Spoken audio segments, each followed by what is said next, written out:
you cannot crush the people because you want to make money. I don't agree with that at all. If you put 15% tariff on imported petrol, who is going to pay for it? It's going to be the person who buys the petrol at the fueling station. So what are you doing? You are the reason why we cannot meet our domestic consumption.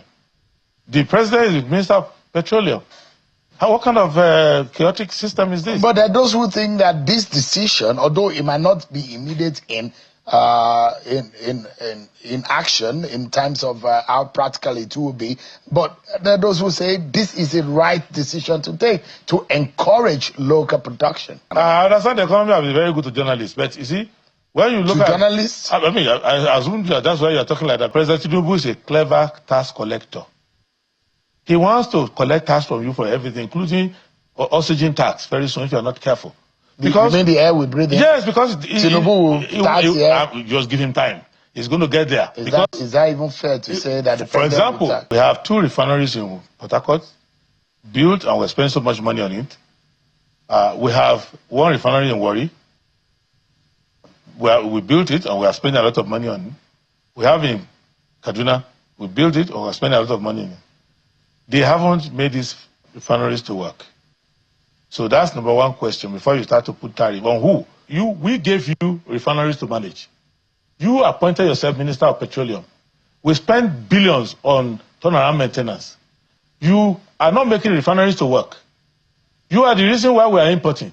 Now because you are importing, you went from, I'm not paying subsidy. Okay, now we are net zero. Nobody pays subsidy. You now want to surcharge me for your own inefficiency. Am I the reason why refineries are not working? So that decision is a poor one. It is an anti-people decision, and it's a trend in the new Tinubu. Tinubu that used to be in SDP, that was following Abiola everywhere, doing Hope 93. It practically has changed to the side of the money people. They see you as a customer. They don't see you as a citizen. They look at you and looking for everything to collect money from you. Right. If you have twins in your house, if you have twins and triplets in your house, Tinubu is going to think of twins tax, multiple child birth tax. So he's just thinking on how to collect more money for the washers. It is wrong. What he needs to do is to call Heineken, Lokobiri, and call the Ojulari and say, I want those refineries to work. All right. I'll give you 6 months, and I want to reduce fuel importation to 0. Now, there's a private refinery that is going to almost 1.4 billion barrels.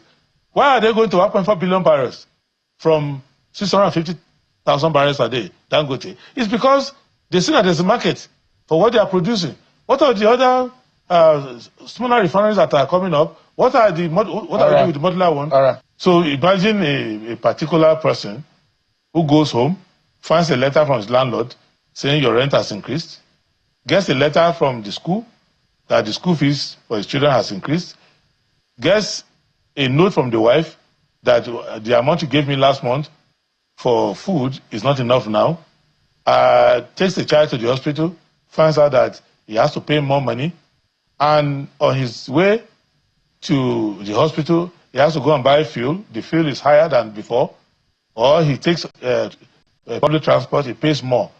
There is no amount of economics you can tell the person. He's lived experience every juncture of his life. But is this Tinubu's problem or Tinubu's fault? That those who said Tinubu and his government walked into a problem, already a trap, an economic trap. And the man is taking some very hard decision and to change the narrative, a tough decision that other leaders, and that's the narrative that this government has painted to Nigerians, to say, look, we have walked into a terrible, terrible, terrible situation. If we do not work things around, we're going to head for a disaster. And now the man has done this, and you're still not satisfied that he's taking a tough decision and it's going to take a bit of a time for things to get better. You see, first, I am running for president now. How can I complain in 2027 that Tinubu gave me a bad deal? I'm seeing it. I know what I'm working towards. He was part of the APC. You cannot count the APC leaders. After Buhari, you have to mention his name. But if things are not going the way you think it should, does it make Tinubu a bad president? No. What it means is that he has bad results.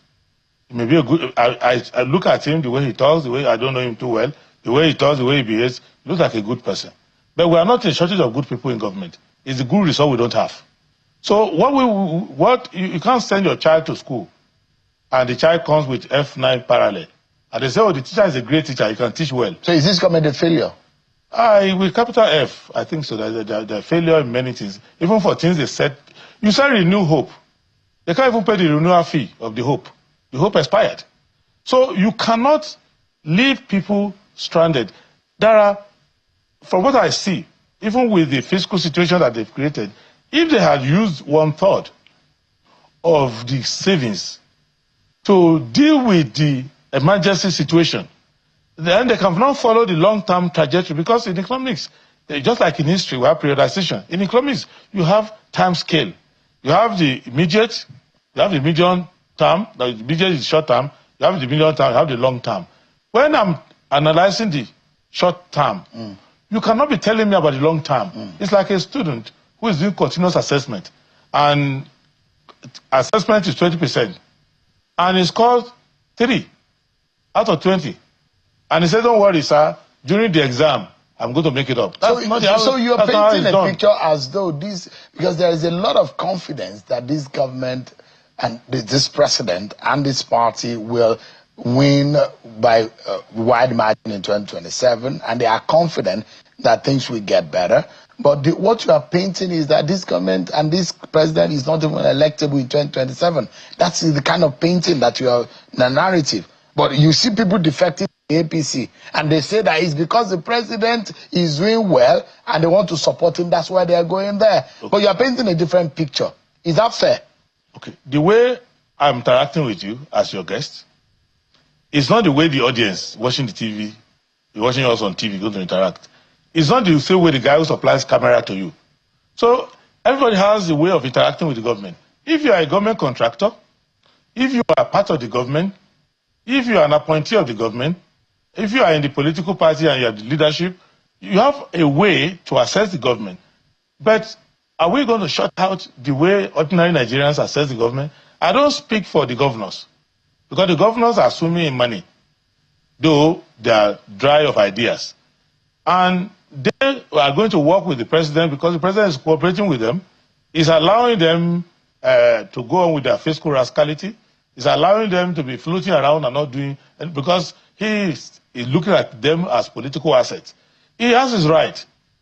But the ordinary person who has to feed his family, a graduate who needs a job, or those who have a job and they need living wages, people who are confronted with healthcare, a family that has children in school, and you are giving them student loan, and the ASU is on strike. So the loan, they are owing the government money, and then the education has stopped. So when you look at all of that, I am not saying, for example, that people who are enjoying the government, in minority, have no right to praise the government, because that's the perspective that they see.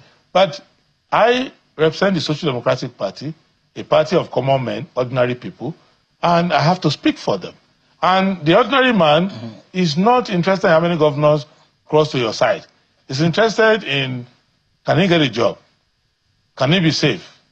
So if you, in spite of all of these problems, you still get captured on the road. First, the roads are bad. There's bad road everywhere, except you haven't traveled anywhere. There are bad roads. Now, you have bad roads, and then you are kidnapped on the road. You have to go and sell your property to pay the kidnapper. Despite the BVN, NIN, and all sorts of things that we've had, kidnappers are still collecting money, including from a staff of mine only yesterday. So this lived experience of people is what we are bringing, and it's a good balance, because those who are on the government side, those who are benefiting from it, those who are on the academic perspective of it, they have to balance their experience with the feedback I'm giving on behalf of the people. Quickly, I'd like us to wrap up on this note. So the government now says it's going to impose a 15% import duty on refined petroleum products. And there are those who are in the local market applauding it, that these will help the local market. Of course, some of the statistics reads that that Nigeria is still not able to meet, it's meeting just about less than 40% of domestic needs. between August 2024 and October this year, Nigeria imported roughly 13 billion liters of gasoline, about 64% of its needs. They are full of contradictions. Number one, Peter Obi is at least 10 times better than Tinubu. 10 good times. What are the 10 ways that Peter Obi is at least 10 times better than Tinubu? What are the 10 ways? Number one, in 8 years of Peter Obi as governor of Anambra State, 8 solid years, Peter Obi did not borrow 1 naira. He did not borrow 1 kobo. He did not borrow $1. He did not borrow anything in 8 years. What can we say about Tinubu? In 2 years of Tinubu as president of Nigeria, he has borrowed over 100 trillion naira, bringing our total debt to about over 170 trillion naira. About 70% of our total GDP. Compare that with Peter Obi that borrowed 0 naira in 8 years. Now, what is even more painful is this. What can Tinubu show that he used the money he borrowed to do? On ground, what can we see? Nothing. If there is, show me. Nothing. Now, if you think that is bad, wait until you hear what I will say next. On top of the fact that they borrowed a whole lot in 2 years with nothing to show for it, guess what? This is coming at a time when they are supposed to have removed fuel subsidy. So they are supposed to have increased revenue from fuel subsidy. At least they said they saved a lot of money.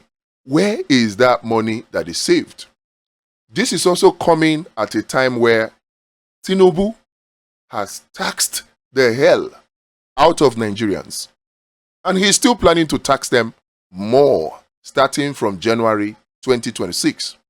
Now, with all the taxes, and the taxes are many, if you are using road, Tinubu has sent his thugs, he calls them revenue collectors, to come and be harassing you. If you carry load inside your car, they will collect tax from you.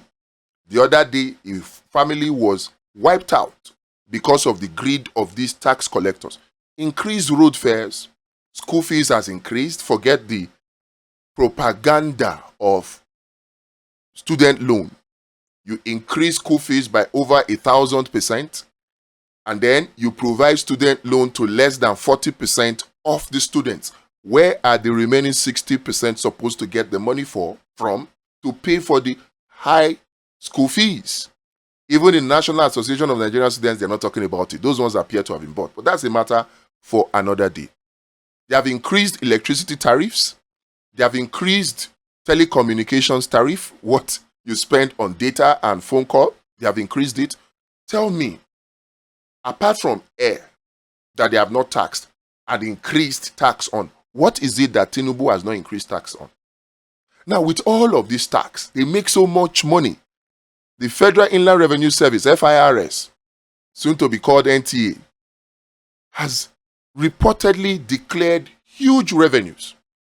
All the huge revenues, plus the huge savings from removal of fuel subsidy, purported removal of fuel subsidy, and the huge borrowing, all of this, what does the Tinubu administration, the APC, have to show for it? Nothing. So when you compare how much they borrowed, you see that, in fact, Peter Obi is at least 100 times better than Tinubu and Wike combined in terms of borrowing. Now, let's even go further and say, leave borrowing aside. Leave borrowing. The money that they borrowed, what did they do with it? Let's look at roads, for instance. While Peter Obi was governor, in 8 years, right? Peter Obi got award as being the best governor in terms of road construction and road network in any state in Nigeria. Go and verify that. The best network of roads. Now you will argue and say, but Wike is doing roads in Abuja now. Wike has transformed Abuja now. Okay. Wike has done some roads in Abuja. But let's compare. Apples for apples now. How would you compare Wike and Tinubu gets 5 trillion naira to construct 10 kilometers or 100 kilometers of road? 5 trillion naira to construct 100 kilometers of road. 5 trillion. Meanwhile, in 8 years of Peter Obi, he gets 50 billion to construct the same 100 kilometers of road. That is the margin. Now you can look at the roads that Wike has done. Roads that he does in places where he sends people to go and reclaim the land. That's the news that we are getting. But let's even leave that aside. Somebody spends 5 trillion naira to construct 100 kilometers of road. Another person spends 50 billion naira to construct the same 100 kilometers of road. That is the difference between Peter Obi and Tinubu and Wike combined. Now, if you are happy that Wike has done some road with monies that he could have used to do 1,000 roads, because if you divide 5 trillion by 50 billion, you get 1,000.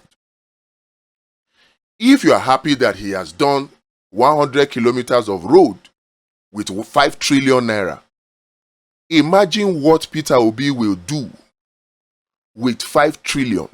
It will be 1,000 times what you see in FCT right now, based on facts, based on their track records.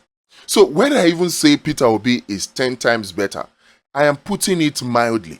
In terms of road construction alone, you will see that Peter Obi is even over 1,000 times better than Tinubu and Wike combined.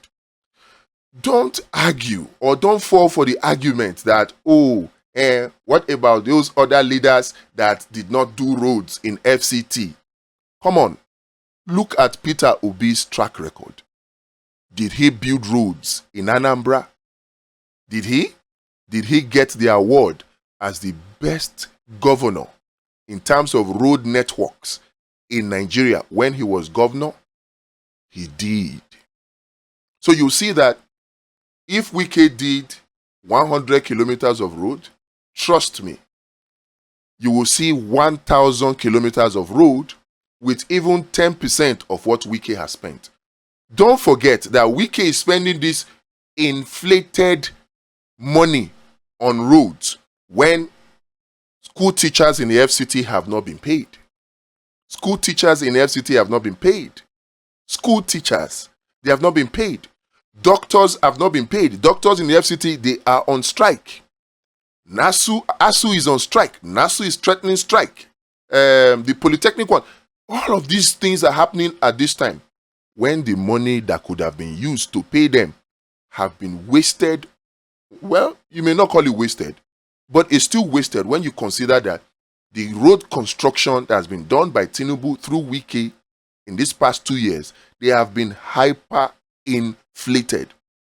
So monies that could have been used to pay teachers, monies that could have been used to pay lecturers, monies that could have been used to pay doctors, so that the residents of FCT, the citizens of Nigeria, can enjoy quality education, enjoy quality healthcare. Those monies have been siphoned through mysterious schemes that we will expose in this channel. Mysterious schemes siphoned into private pockets of Tinubu and his friends, both locally and particularly internationally. So 10 times better, an understatement. Now, which governor in the history of Nigeria, now at any point you're free to fact check me, which governor in the history of Nigeria, while leaving office, left money behind.